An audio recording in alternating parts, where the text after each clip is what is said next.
Good morning, everyone. This is your Nilofer ma'am. I hope you all are fine at your homes and your studies are going well. So, as you all know that we are doing the syllabus of internal assignment 2. Our subject is English literature, and in today's video I will explain you worksheet 6, which is related to lesson 3A. Topic of the lesson is Gopal and the Hilsa fish. So as you all have seen that in the previous worksheets of lesson 3A we have done the word meanings, true, false and some exercises related to the lesson, and in today's video I will explain you the question answers related to lesson 3A only. So like always, before starting the work you all have to mention today's date in your copies, that is 27 May 2021. With this you have to mention online classwork in your copies, and with this you have to mention lesson 3A in your copies. Now let's see the question answers. Question number 1 is, why did the king want no more talk about the Hilsa fish? Raja hilsa fish के बारे में ज़्यादा बातें क्यों नहीं चाहता था, सुनना चाहता था? Answer is, the king did not want more talk about Hilsa fish because he had become fed up of the talks. Everyone in the court, in the market as well as people of the city were talking about Hilsa fish.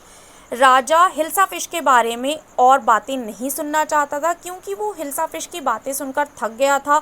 हर कोई व्यक्ति दरबार में, market में, यहाँ तक कि शहर के लोग जो थे वो केवल और केवल हिल्सा फिश के बारे में ही बात कर रहे थे।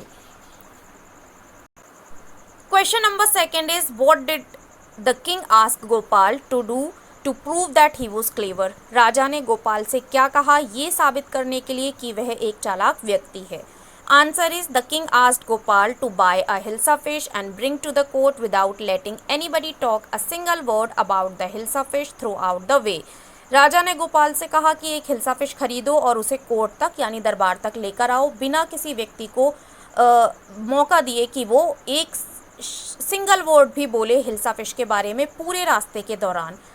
मीन्स पूरे रास्ते के दौरान कोई भी व्यक्ति हिल्सा फिश के बारे में एक शब्द भी ना बोले और तुम हिल्सा फिश खरीद कर पैलेस तक, दरबार तक लेकर आओ। Question number 3 is, what 3 things did Gopal do before he went to buy his hilsa fish? कौन सी 3 चीज़ें गोपाल ने की हिल्सा फिश खरीदने से पहले? Answer is, Gopal half shaved his beard, smeared his face with ash and wore dirty rags before he went to buy his Hilsa fish. Gopal ने अपनी जो शेव थी वो हाफ की, केवल अपने फेस के ऊपर उसने राख पोत ली और गंदे से चिथड़े पहने थे अपनी हिल्सा फिश खरीदने जाने से पहले। Question number 4 is, how did Gopal get inside the palace to see the king after he had bought the fish? किस तरीके से मछली खरीदने के बाद गोपाल महल के अंदर पहुंचा राजा से मिलने के लिए? Answer is, Gopal asked the courtiers to let him meet the king, but when they refused, he started dancing and singing loudly. Gopal ने जब दरबारियों से कहा, मीन्स सोल्जर से कहा कि उसे राजा से मिलने दें, लेकिन उन्होंने इनकार कर दिया, तब गोपाल ने तेज़ी से डांस करना और गाना शुरू कर दिया। On hearing his song the king sent his messengers to call him inside the palace. और उसके गाने की आवाज़ सुनकर राजा ने अपने मैसेंजर्स को, अपने दूतों को भेजा कि उसे महल के अंदर लेकर आएँ। Question number 5 is, explain why no one seemed to be interested in talking about the Hilsa fish which Gopal had brought. Explain कीजिए कि कोई भी व्यक्ति हिल्सा फिश में क्यों दिलचस्पी नहीं रखी किसी व्यक्ति ने जो गोपाल खरीद कर लाया था। Answer is, Gopal half shaved his beard, smeared his face with ash and wore ragged clothes to buy hilsa fish.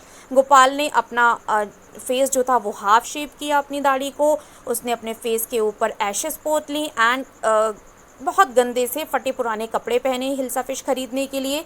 Everyone on the way talked about him and his funny looks. हर कोई व्यक्ति रास्ते में उसके बारे में और उसके फनी लुक्स के बारे में बात कर रहा था। And nobody saw Hilsa fish in his hand. और किसी भी व्यक्ति ने उसके हाथ में हिल्सा फिश देखी ही नहीं। At that moment he was more interesting topic to talk about than the Hilsa fish. उस समय पर गोपाल जो था वो ज़्यादा दिलचस्प टॉपिक था बात करने के लिए हिल्सा फिश के कंपैरिजन में। सो लोग जो थे वो केवल गोपाल के बिहेवियर के और उसके अटायर के बारे में ही बात कर रहे थे एंड किसी ने भी हिल्सा फिश के ऊपर ध्यान ही नहीं दिया। So these were the question answers related to lesson 3A which I have explained you. I hope everything is clear to all of you. If still any confusion is there, so you can ask me on the WhatsApp also.